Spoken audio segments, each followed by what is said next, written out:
James Harden tried to steal this one from the Celtics, but they did just enough to hold on.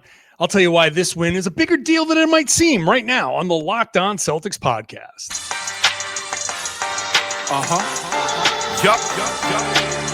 Beantown, be ever ready. It's the C's. Who else could it be? What they gon' say now? Screaming like JT, Karalis. Recap the madness every game, every practice. Prime time, Depp and D White on the sideline. Raining J's, how it started, raising business, how we finished. Locked On Celtics pod, home of the winners. There, welcome back to the Locked On Celtics podcast, right here on the Locked On Podcast Network, where it is your team every day. Your team is the Boston Celtics, and I talk about them Monday through Friday on this podcast. Bonus podcast on the weekends when they play, except for this Friday because I'm going to be out of town for a wedding. So that's going to be the only one I miss. But every game, every podcast besides that one. So subscribe wherever you get your podcasts. They're free. They're available everywhere. The show is obviously on YouTube. You can get to the comment section there. Share your thoughts with me. John Karalis, beat writer for Boston Sports Journal. I've been covering this team for about 20 years, doing this podcast for 10.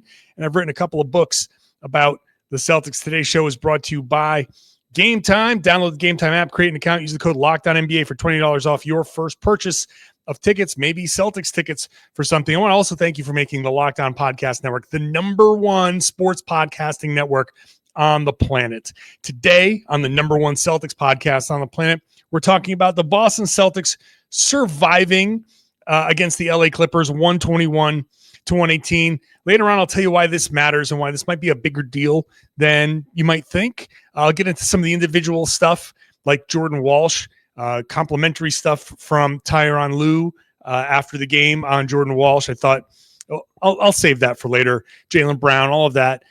Let's just start with the game. Let's start with the beginnings, the meat of it all here, where the Celtics had a 24-point lead with 9 minutes to go in the third quarter. Okay, that doesn't mean much in today's NBA, obviously. 10-point lead with 89 seconds to go.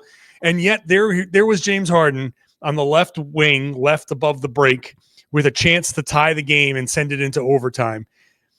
It was partly Boston's fault, partly some luck, but the Celtics managed to survive this.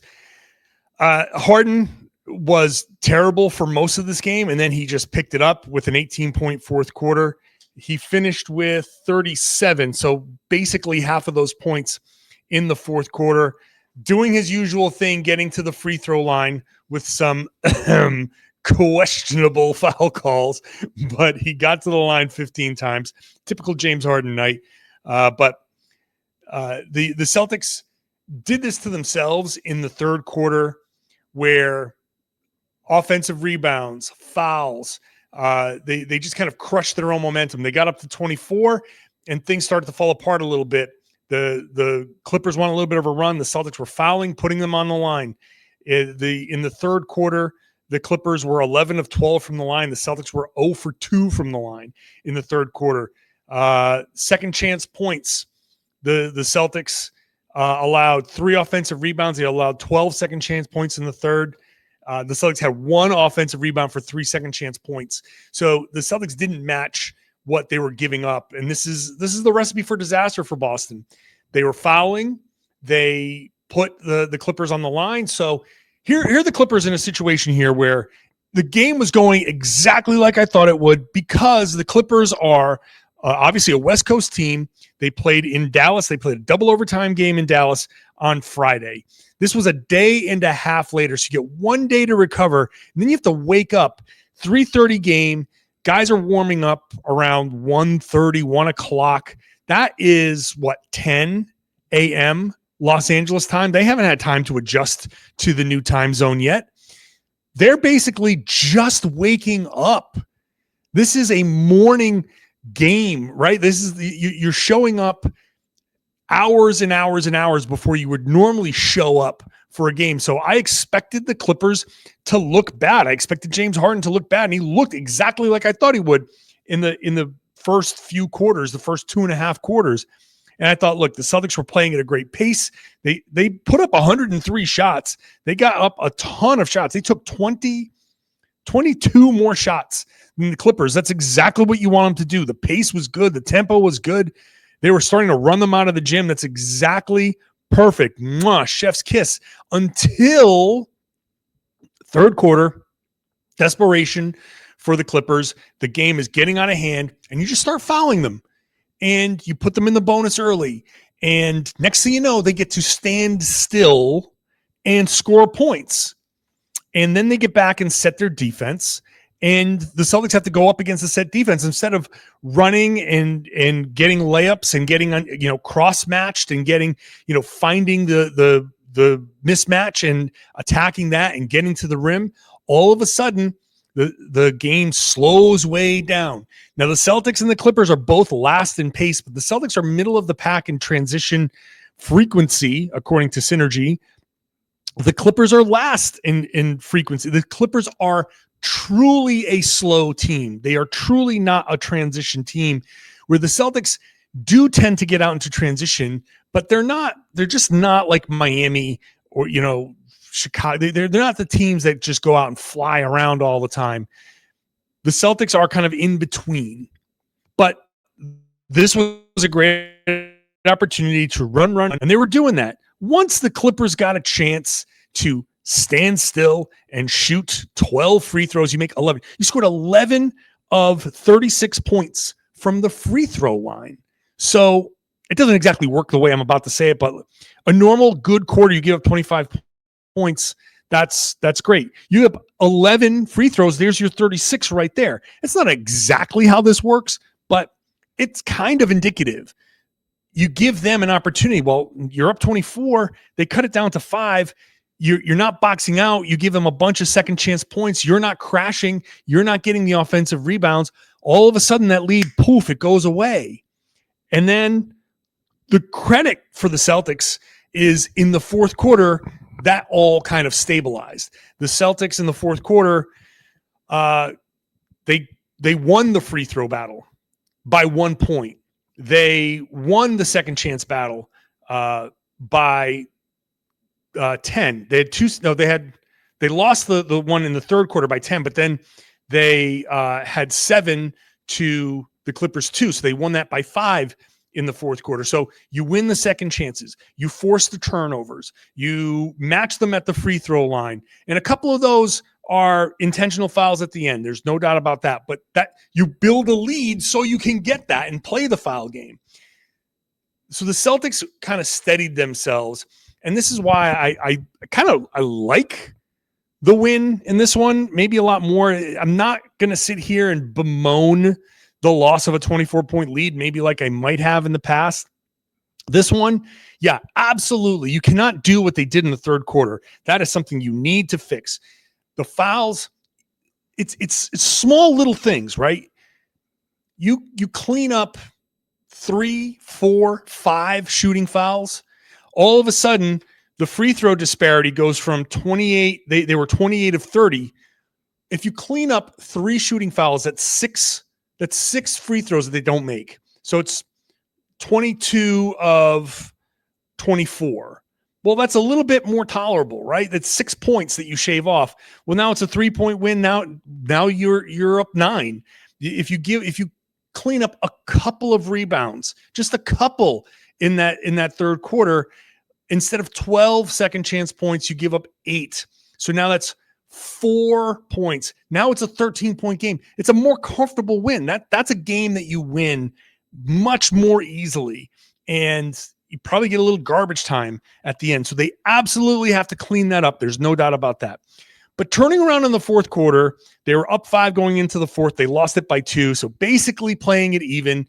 You factor in that James Harden went absolutely nuts in that fourth quarter. The 3 shots that he hit, just insane. They just boom, boom, boom. Like the one that he missed, that was crazy. You know what?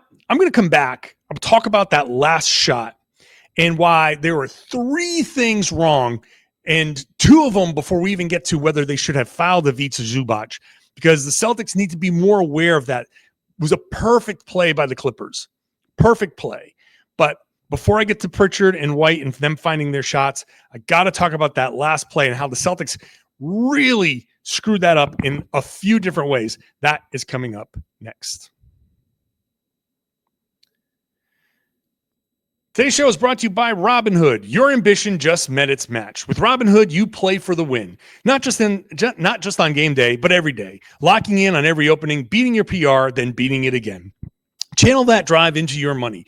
Robinhood puts you in control of your money. Trade stocks and ETFs, options, futures, and crypto all on one platform. You can now build and execute your own trades from a desktop with Robinhood Legends advanced tools, or take advantage of new Robinhood strategies with a tailored portfolio managed by a team of experts. You expect more from yourself, expect more from your money. Get started today at robinhood.com/yourmoney. Again, that's robinhood.com/yourmoney. Your money, your move. Today's show is also brought to you by Game Time. We are here in the middle of basketball season, and nothing beats being here.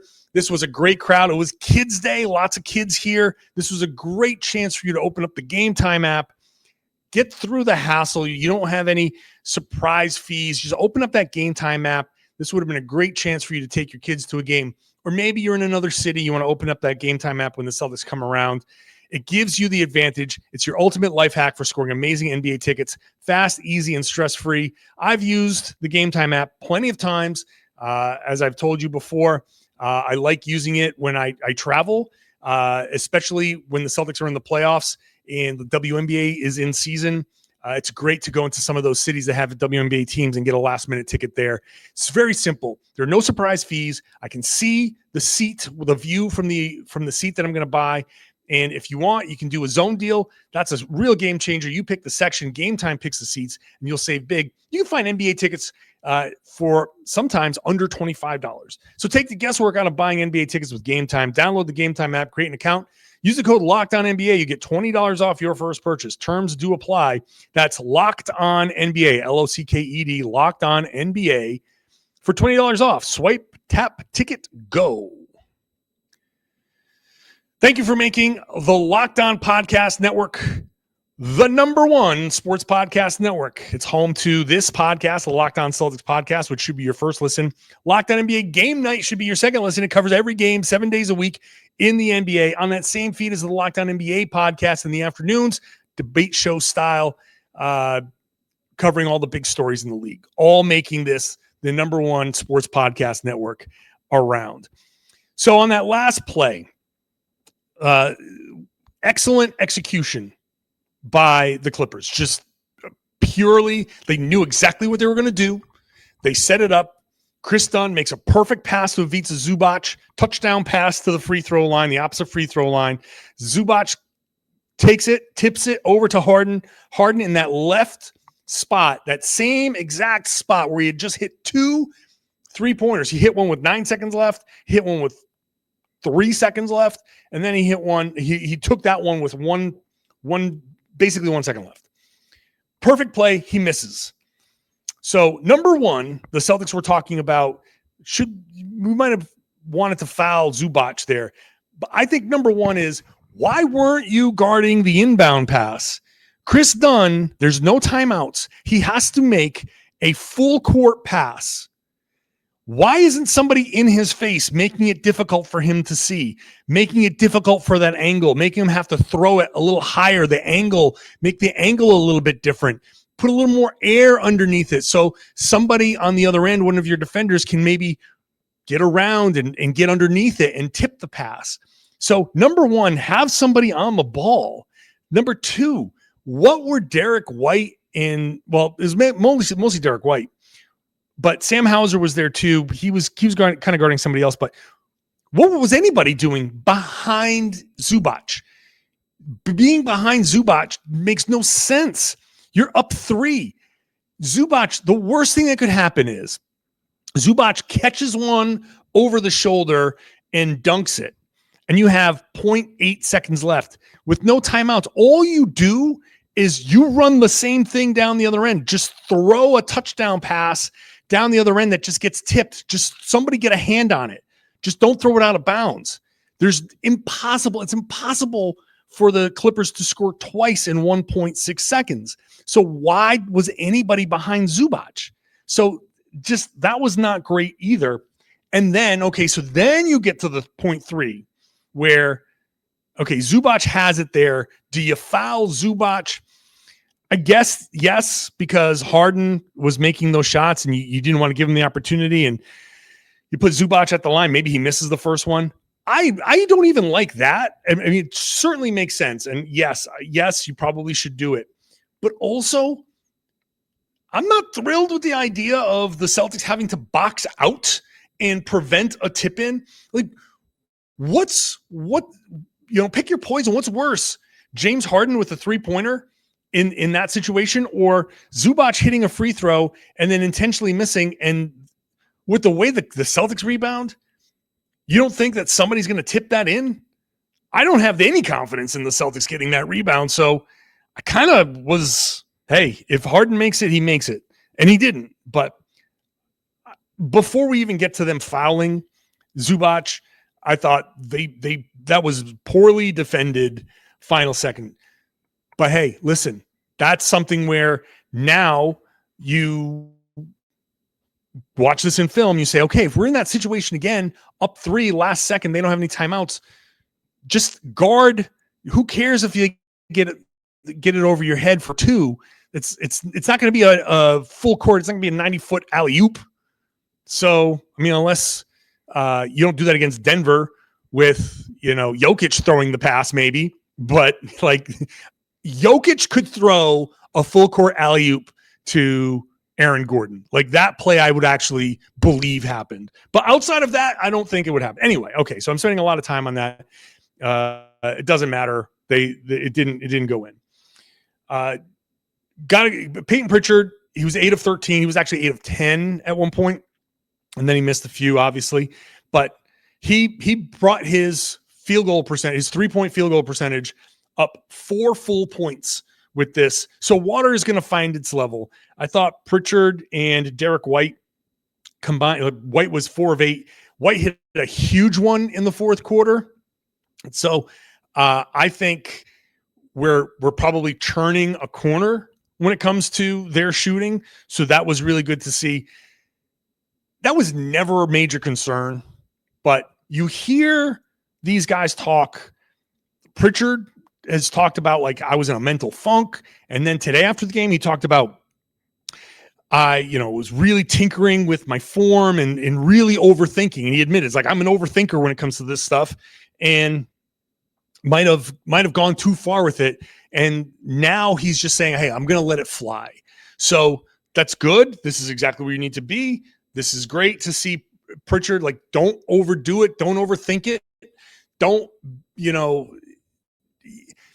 I understand the need to, like, perfect, and, these guys at this level think about things in such a granular way that is beyond my comprehension. I feel like I have a pretty good grasp on the game of basketball, but these guys are just, as I've said, like, I see myself as a high school science teacher when it comes to basketball. Like, I know a few things and I can teach a few things. These guys are astrophysicists. These guys understand things when it comes to basketball at a level that I'm like, wait, hold on. You what? You think about it this way? And so, yeah, I can understand why these guys might, it's coming off my finger this way, and if I do this and if I do that, and my foot. If they do all that stuff, like, I can understand you wanting to get to a point where you've refined it to, but sometimes you can sand something too much and you've gone too far. And now you've created an imperfection by trying to be too perfect. So I'm very happy to hear Pritchard say that I'm just letting it fly, trust in the work. And that's great. And I think Derrick might be in a similar boat, not necessarily with the tinkering, but with the overthinking or getting in his head. I think now he's got that confidence back. That's flowing, feels good. He looks good. So this was very much like a classic, like, we're getting classic Derrick White back, which is good. He was 7 of 17, 4 of 8 from 3, 22 points, 9 assists, 7 rebounds. So, flirting with a triple-double. Once you get to the 7s in these categories, you can start saying flirting with a triple-double. So that's where he was. Pritchard had 30. He and Jaylen Brown had, combined for 63 points. Jaylen Brown, 33 points, 13 rebounds. He had 7 rebounds in the fourth quarter, 13 points in the fourth quarter. That's another thing about that fourth quarter where the Celtics shored things up.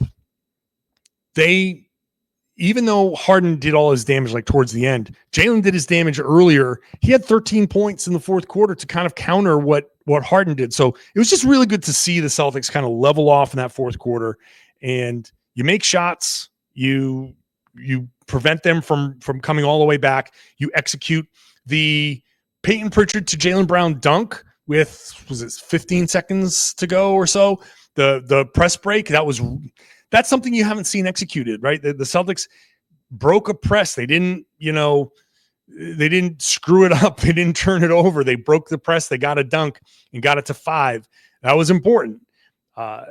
They made their free throws, 4 free throws down the stretch. Shout out to Jordan Walsh. You zoom out a little bit more. He had 2 clutch free throws. So they executed down the stretch. They executed when it mattered most. And so great performance there. I'll talk about Jordan Walsh, and I'll talk about why this is a bigger deal because of all of this stuff. That is coming up next. Today's show is brought to you by FanDuel. The NBA is back, baby. No better place to get in on the action than FanDuel, the official sports betting partner of the NBA. Even if you missed the start of the game, you can sit there and get in on the action. You want to ride the hot hand? That would have been a heck of a hot hand to ride in this game with James Harden. FanDuel has live bets on everything from who will score next to fourth quarter comebacks. Plus, you can combine your live bets into a same game parlay for a shot at a bigger payout. Keeps every game exciting, especially when your team is making a late push. Right now, FanDuel is giving you, a new customer, $300 in bonus bets when your first $5 bet wins. So make it a good one. You bet $5, you get $300 in bonus bets when you win at FanDuel.com. Make sure when you're signing up, you use the tools that they offer you to set a limit, set a budget, whatever you can afford to lose. That's what you should be setting as the budget. Don't worry about it. If you hit a cold streak, they'll protect you. You can gamble responsibly at FanDuel.com, the official sports betting partner of the NBA. Thanks for making Locked On Celtics your first listen every day. Go check out Locked On Fantasy Basketball. Josh Lloyd has got you covered. Everything, every move that you want to make on Locked On Fantasy Basketball, he's got you. Whatever you want to do, add, drop, trade, he's got it. It's the number one fantasy basketball show on the number one sports podcasting network in the world. Shout out to Jordan Walsh, who continues to play great defense. Now you say, well, he was guarding James Harden. Harden scored 37.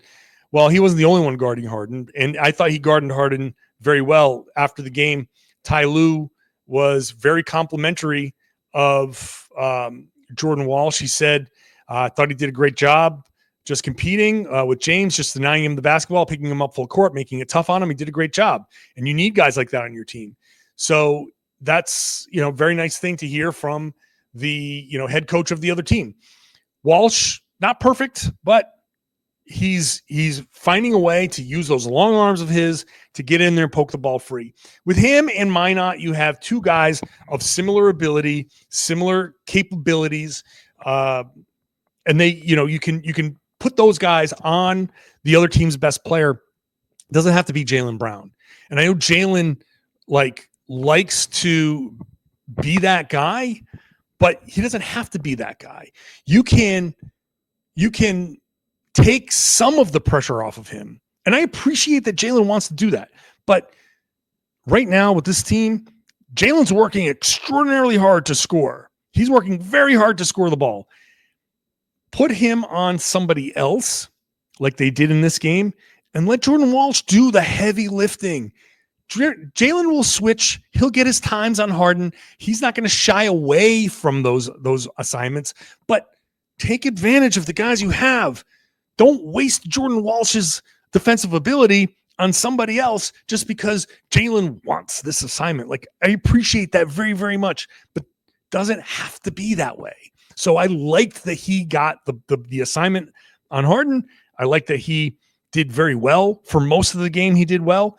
Now, again, a couple of the foul calls were questionable at best. And because the Celtics were able to win, I can highlight those and not sound like I'm making an excuse. there were a couple where it's like James Harden definitely changed his path. He wasn't going to the basket. He changed his path to create the contact with Walsh, bounced off of him unnaturally, and still got the foul call. I don't know how he's getting those, but those were bad calls.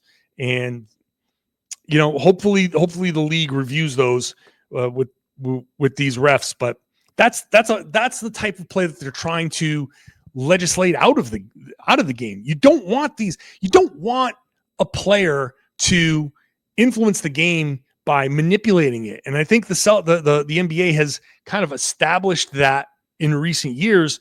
And this was kind of back to old school Harden kind of grifting his way towards free throws. But whatever. It's Jordan Walsh. Hey, at least maybe when you go back and look at this, now Jordan Walsh, maybe the refs can go back and say, actually, that was pretty good defense. We got to give this guy the benefit of the doubt. And maybe you just got to earn your stripes. But that was, I thought his defense was good. And so now the Celtics win this game, and this matters. These games, these types of wins matter. And this is a bigger deal to me because of how they did it, because they didn't lose, because they went through the things that they went through in the third quarter. They didn't carry it over into the fourth. They found a way to win. They found a way to put themselves in position where, hey, if Harden had hit that shot, it wasn't a game winner. Right? It wasn't like the Kelly Oubre putback against the Sixers. If he had hit that shot, they would have gone into overtime. And while it feels like, if he hit that shot, they would have lost, it's not the case. And who knows what would have happened in overtime. Any outcome is likely. The Celtics could have lost in overtime, but also the Clippers could have run out of gas. We've seen that happen millions of times in the NBA, or thousands of times in the NBA, where a team makes a frantic run, they tie the game, send it to overtime, and then get waxed on a 12-2 run, and the other team wins by 10, which very easily could have happened in this game. Because again, I think they Harden made that frantic kind of final push. I don't think that the rest of the Clippers were, ready to go another 5 minutes. So, but regardless, putting that 9-minute stretch aside for them, moving forward in the fourth, Jaylen coming through. Now, it wasn't Jaylen's most efficient night. 33 points on 33 field goal attempts is a very 90s superstar type of thing to do. It's not an efficient night. He was 1 of 7 from 3, but 13 points in the fourth quarter, finding the 7 rebounds in the fourth quarter. That's called finding a way. And so I think I'm going to give him the benefit of the doubt. He missed some layups in the third quarter, especially. That's bad. Missed layups are damaging. I don't know who needs to hear this, but just getting to the rim isn't like, hey, they got to the rim. Yeah, he missed the layup, but he got to the rim. That's not how this works. Missing a layup is insanely damaging to an NBA team, to a basketball team. You miss a layup, that guy is behind the play. All of a sudden, the other team it's an inherent 5-on-4 advantage. You're immediately, because the momentum is taking you out of bounds. The guy who lays it in is the last guy back.